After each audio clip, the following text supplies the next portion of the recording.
अच्छा, अब हम इसकी लाइब्रेरीज़ को या जो उसने बना के छोड़ दिया है उस डेवलपर ने, उसको हम इस्तेमाल कैसे कर लेंगे। तो उसके लिए सबसे पहले हमने जाना है बूटस्ट्रैप के होम में। ठीक है, ये साइड बार नज़र आ रहा है आपको, यहाँ पे जाना है पहले बूटस्ट्रैप में। उसके साइड बार में आपके पास मुख्तलिफ़ टॉपिक्स आ रहे हैं, ये सारा इस डॉक्यूमेंटेशन का फ़ायदा है। ठीक है, डॉक्यूमेंटेशन आपको ऑनलाइन मिल जाता है, आपने सिर्फ उस डॉक्यूमेंटेशन को देखते हुए उसने जो क्लासेस बनाई हुई होंगी डेवलपर ने, उनको आपने सिर्फ अपने इंटरनल या जो आपका HTML फाइल है उसमें इस्तेमाल करना है। अच्छा, उससे पहले आपको एक दो चीज़ें हैं। एक आपको CDN इस्तेमाल करना होगा अगर आपने जो बूटस्ट्रैप की फ़ाइल है वो डाउनलोड नहीं की हुई। ठीक है, तो अगर आपने बूटस्ट्रैप की फ़ाइल डाउनलोड की हुई है तो आपको CDN की ज़रूरत नहीं पड़ेगी।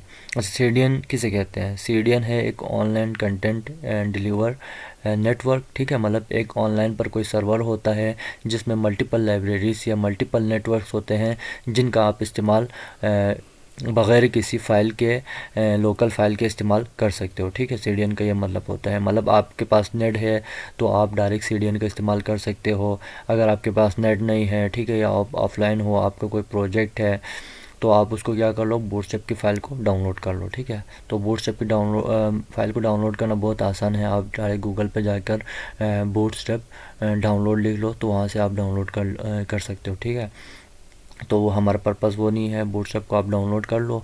उसके बाद हम सबसे पहले आते हैं कि बूटस्ट्रैप होता क्या है। ठीक है, तो यहाँ पर लिखा भी हुआ है बूटस्ट्रैप क्या है।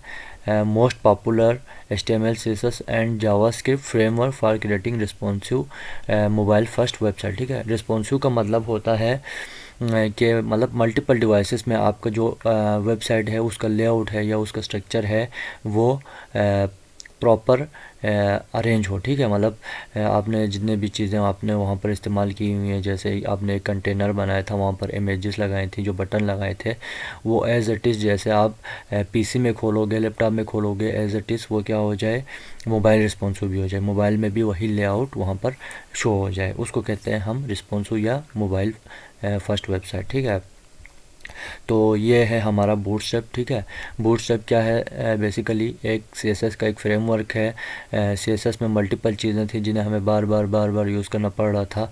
तो बूटस्ट्रैप में कई डेवलपर ने क्या किया, बना के रखा एक फ़ाइल। आपने सिर्फ उस डॉक्यूमेंटेशन को देखकर उन चीज़ों को, जो फंक्शनलिटीज़ आपको चाहिए थी अपने वेबसाइट में, आपने उसको वहाँ पर कॉल कर लिया और वो फंक्शनलिटीज़ आपको वहाँ पर शो हो जाएंगी। ठीक है, तो बेसिकली ये पर्पस होता है। तो सबसे पहले बूटस्ट्रैप में हमारे पास है जो टॉपिक, बूटस्ट्रैप का कंटेनर। ठीक है, जैसे हमने पढ़ा था ड्यू को आप मार्जिन पेडिंग, अच्छा, बैकग्राउंड कलर देते थे तो वो क्या हो जाता था, एक कंटेनर हो जाता था। कंटेनर बेसिकली एक ऐसा कोई बॉक्स है ना, कोई ऐसा बॉक्स है जिसमें आप मल्टीपल एलिमेंट्स को ग्रुप करके रखते हो, जिससे क्या हो जाती है, उन सारे एलिमेंट्स के ऊपर एट अ टाइम वो सारी फंक्शनलिटीज़ लग जाती हैं। ठीक है, अप्लाई हो जाती हैं। तो इसी तरह हमारे पास बूटस्ट्रैप में भी कंटेनर होता है, और यहाँ बूटस्ट्रैप में हमारे पास दो टाइप के कंटेनर हैं। एक हमारे पास कंटेनर होता है सिर्फ डॉट कंटेनर, अच्छा, और दूसरा होता है हमारे पास कंटेनर फ्लिट।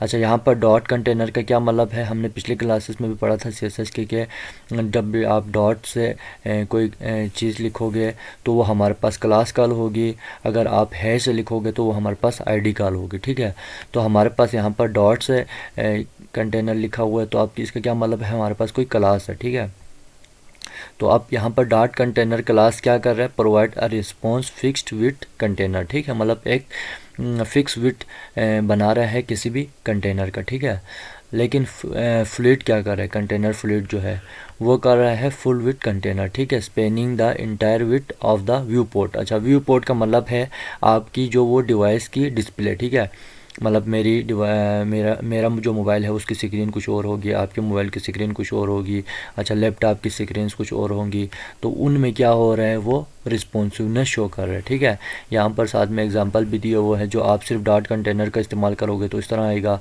अगर फ्लूइड इस्तेमाल करोगे तो आपका स्पेस बिल्कुल भी नहीं रखेगा। ठीक है, मतलब मार्जिन ज़ीरो, पेडिंग ज़ीरो, इस तरह करके।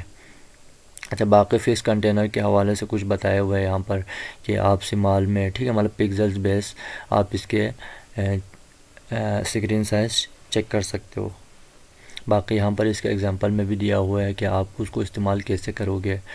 यहाँ पर आपने ड्यू बनाया, उसके अंदर क्लास दिया कंटेनर का, ठीक है। उसके बाद आपने कोई हेडिंग दे दी, उसके अंदर कोई कंटेंट लिख लिया ना, मतलब उस कंटेनर के अंदर कोई कंटेंट लिख लिया, उसके बाद ड्यू क्लोज किया, तो आपके पास वो जो कंटेनर क्लास में जितनी भी प्रॉपर्टीज़ अप्लाई की हुई होंगी, ठीक है, वो सारा उसके ऊपर अप्लाई हो जाएगा। अच्छा, फ्लूइड के भी आप यहाँ से, अच्छा आप यहाँ से ऐसा कर लो ना, इन सब को क्या कर लो, एग्जांपल्स को कॉपी करके पेस्ट कर लो अपने इंडेक्स फाइल में, ठीक है, और उनको रन कर लो कि इससे क्या होता है, इससे क्या होता है, ठीक है। मतलब ज़्यादातर इसी तरह होता है, हमने कॉपी पेस्ट करना होता है। उसके बाद हमारे पास आता है ग्रिड सिस्टम, ठीक है। ग्रिड सिस्टम क्या होता है? अच्छा, ग्रिड सिस्टम हमारे पास बेसिकली एक ऐसा जो लेआउट कंट्रोल जिसे कहते हैं ना हम, मतलब लेआउट कंट्रोल करता है एक तरह से ना, मतलब इसके अंदर मल्टीपल्स आपके पास चीज़ें होती हैं जिनको आप इस्तेमाल करते हुए एक जगह से दूसरी जगह पर उस एलिमेंट को भेज सकते हो। जैसे आप कहते हो कि यार मुझे इस साइड पे क्या करना था, एक इमेज लगानी थी, तो इस साइड पे इमेज कैसे लगेगी, ठीक है, या इस साइड पे इमेज लगाना था कैसे लगेगी, यहाँ बीच में मुझे एक पिक्चर लगानी थी वो कैसे लगेगी, ठीक है। तो उस तरह की चीज़ों को कवर करने के लिए हमारे पास ग्रिड सिस्टम का इस्तेमाल होता है। तो बूटस्ट्रैप में जो ग्रिड सिस्टम होता है वो बेसिकली एक रो पे मुश्तमिल होता है। मतलब आप एक रो है, उसके अंदर क्या होता है, मल्टीपल कॉलम्स होते हैं, ठीक है। मतलब एक रो आपने ले लेना, सबसे पहले उसके अंदर होते हैं डिफ़ॉल्ट 12 कॉलम्स, ठीक है। तो 12 कॉलम्स को आपने डिवाइड करते हुए आपने जो एलिमेंट को जिस लेआउट के अंदर रखना है उधर से आप उसको कर सकते हो, ठीक है। तो यहाँ पर लिखा भी हुआ है, इस build with flexbox and allow up to 12 columns across the page, ठीक है। आप इसको 12 कॉलम रख लो, 2 कॉलम रख लो, अच्छा 6 के 2 कॉलम रख लो, आप 4 5 के रख लो, ठीक है। जितनी मर्जी आप जितना चाहो आप रख सकते हो, ठीक है। देखो आपको बताया भी हुआ है यहाँ पर कि अच्छा, जो आप ग्रिड सिस्टम में सबसे पहले जो ड्यू लोगे ना, आप उसको ड्यू क्लास रो लोगे, ठीक है। अच्छा, उस ड्यू क्लास रो को बाद में क्लोज भी करना है। अब उसके अंदर आप जितने भी कॉलम लोगे ना, मतलब वो खुद ब खुद डिवाइड होते हुए जाएंगे, ठीक है। मतलब आपने एक कॉलम लिया तो वो खुद ब खुद डिफ़ॉल्ट 12 क्या हो जाएगा, कॉलम कवर कर लेगा। अगर आपने 2 लिए और कॉलम आपने नहीं बताया तो उस हिसाब से वो कवर करता जाएगा कॉलम को, ठीक है। अगर आपने 5 लिए तो उस हिसाब से कवर कर लेगा, 6 लिए उस हिसाब से कवर कर लेगा। तो आप इसको देख लो ज़रा, फिर इंशाल्लाह हम नेक्स्ट क्लास कल शुरू करेंगे, ठीक है, दोबारा इसी टाइम पे।